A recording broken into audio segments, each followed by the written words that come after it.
Welcome to my further coverage of the 2024 Brisbane International Film Festival. Let's talk about another movie that I was so excited for, one of my most anticipated out of this year's fest, and that is Sean Baker's latest film, Anora. So let's get into it.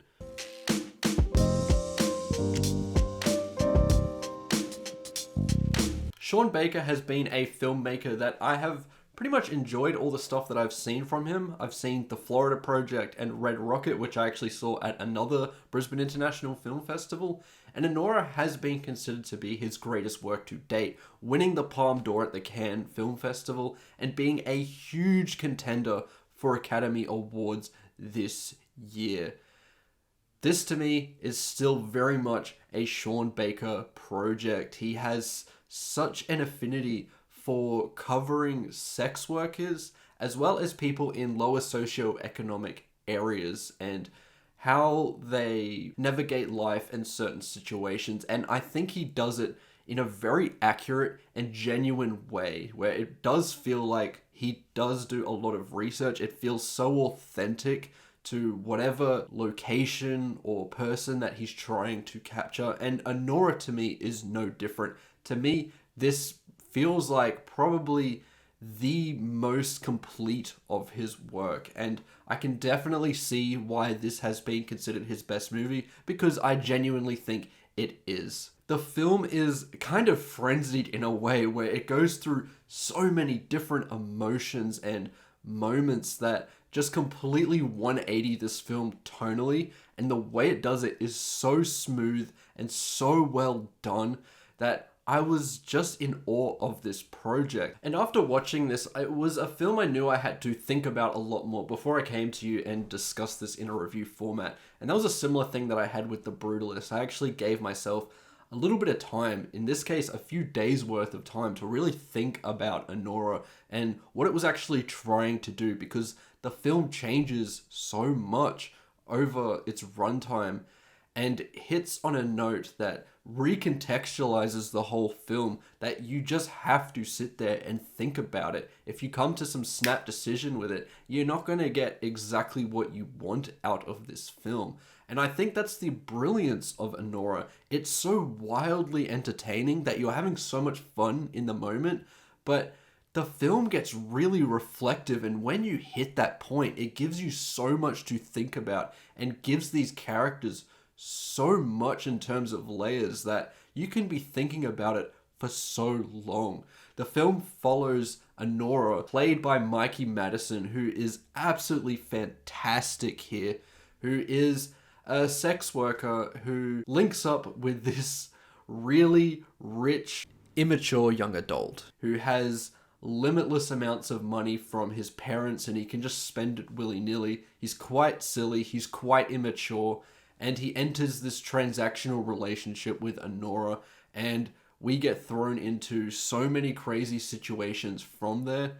And the film does not really take a minute to sit back and think about what's happening right until its very final moments, and it was really well done. The film kind of feels like a whirlwind at first, really thrusting us into the type of work that Anora does, developing this relationship, understanding the dynamics between these two characters, and then thrusting us into the euphoria that comes with newfound romance and the excitement that brings. There is a wonderful sequence in Las Vegas that was utterly mesmerizing and one of my favorite scenes of the entire year.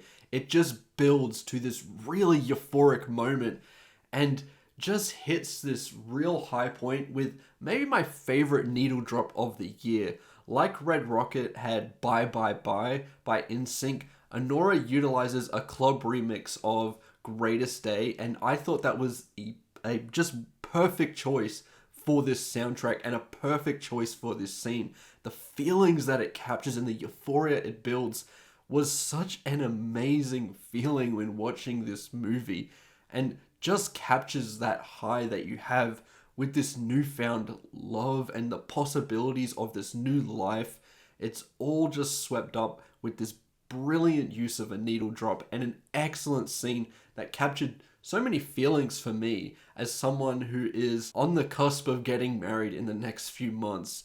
Those feelings really hit a chord with me in this movie, and I loved the way that it all played out there. Then from there, it completely tonally shifts to this just really loud comedy that feels so stressful at points. Uncut Gems has been a pretty consistent comparison with this movie, and in those scenes, I can definitely see it. You have people talking over one another. It's really loud. It is so stressful. Your heart's going a million miles an hour because it just seems like everything that can go wrong does go wrong here, as we get introduced to new characters who are absolutely hilarious in the way that they clumsily navigate through certain situations, as well as Mikey Madison's Anora just going completely apeshit and being frantic and having this uncontrollable energy that these people who seem to be quite intimidating on the surface just look like absolute morons, and it just plays out in the most funniest way possible. I thought Sean Baker nailed the comedy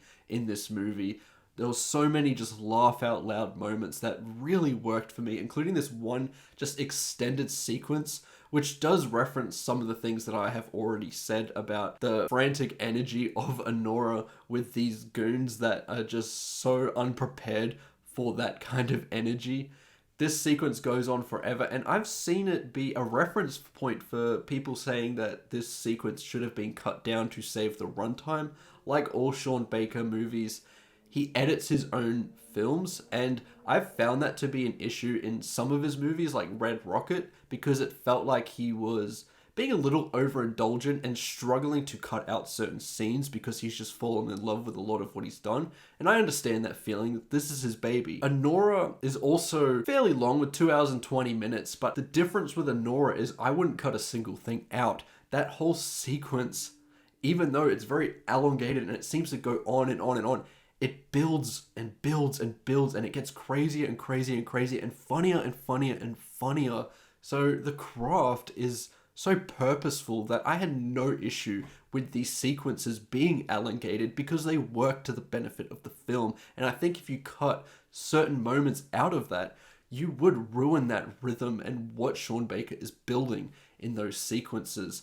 I really thought it was very brilliant stuff and pretty masterful filmmaking. And now, while Mikey Madison does have a breakout performance and is absolutely phenomenal and is definitely deserving of the Oscar buzz she has been receiving, I do need to give some shout outs to a lot of people in this ensemble because it does become quite a team effort with so many great comedic performances and interesting and nuanced characters that only get deepened as the film progresses. Mark Eidelstein as the other half of this romantic couple with Anora was phenomenal as basically this immature child that has so much money that he doesn't know what to do with it and just does very silly and stupid things and doesn't really give a shit about the consequences of that. The way that that character evolves was a true testament to the brilliance of the writing of Sean Baker as well as the performance. I also loved Yuri Borisov, I believe it is, who works wonderfully in a lot of these comedic sequences and does have moments of real nuanced and serious acting that he just nails in moments where it's really required of him. And I loved the dynamics they all had with Anora and the way that this movie just evolves and plays out. It's just so interesting, and this kind of energy is what I want out of films. Anora just captures an excitement with all of these different ideas and styles that I was just blown away by this thing. And I'm glad that I gave myself more time to think about it because the ending of the movie does feel at first like it could be disappointing because it does go against convention a little bit. And I was struggling with that at first, but as I gave it some time and really reflected on what it actually meant, it deepened this film so much that it was a truly brilliant ending that talks about someone who has relied on transactional relationships their whole life and what that does to a person. Seeing that break down in a moment of vulnerability is just mesmerizing and works to the benefit of the movie. I just really think that this has a lot that you can analyze out of it. And it doesn't seem like that at first because of how silly it can be and how fun it all seems to be. But underneath that sugarcoating, there is a real dark reality with Anora that Sean Baker masterfully navigates. I really think this is his most complete work, where he's been trying to work with all these different ideas for a long time about the way capitalism affects people, how hard it is to move out of a lower socioeconomic status, and how people are just held down. And I've seen these ideas in the Florida Project and Red Rocket, but in Anora, it really comes full circle in a way that felt the most satisfying, the most nuanced, the most poignant. And that is just, once again, just a true testament to the brilliance of the writing and direction of Sean Baker and this film as a whole. I really loved what this managed to achieve. I loved how funny it could be. I loved how entertaining it could be, while also being just so serious and nuanced. It's a truly brilliant film with some really high highs and some really low lows. And the ride this film takes you on is well worth going on. As a whole, I really recommend Anora. If you're above a certain age, there is some very graphic sex sequences in here. This is still very much a Sean Baker movie. If you've seen any of his movies, you kind of know what you're getting into a little bit with Anora. But this is just him at his absolute best. And if you like his work, you'll have no problem enjoying this. And I actually think this is an interesting entry point if you're wanting to dive into Sean Baker's work. As a score, I'm going to give Anora a 5 out of 5. I think this film is so special and one of the best films that I've seen at BIFF. I thought The Brutalist would have no contender at this year's BIFF, but I don't know which one's better at this fest. They're both completely different movies, do different things, but they both have made me really think and analyze them very thoroughly in a way that I haven't really had to do for a movie for a little bit of time. So it is nice to have something a lot more intellectually stimulating while being incredibly entertained and having a good time at the movies, because that's what it's all about. Anora is a special movie. Go check it out. And those are my thoughts towards Anora. If you've seen the movie, let me know what you think about it in the comments below. I'd love to hear your thoughts. Remember to like and subscribe, and stay tuned for more Brisbane International Film Festival coverage coming your way. I've still got a couple more movies to go. I am on the tail end, so I am getting a little bit sad because it's been a good fest so far. Anyway, those are my thoughts, and I'll see you in the next one. Goodbye.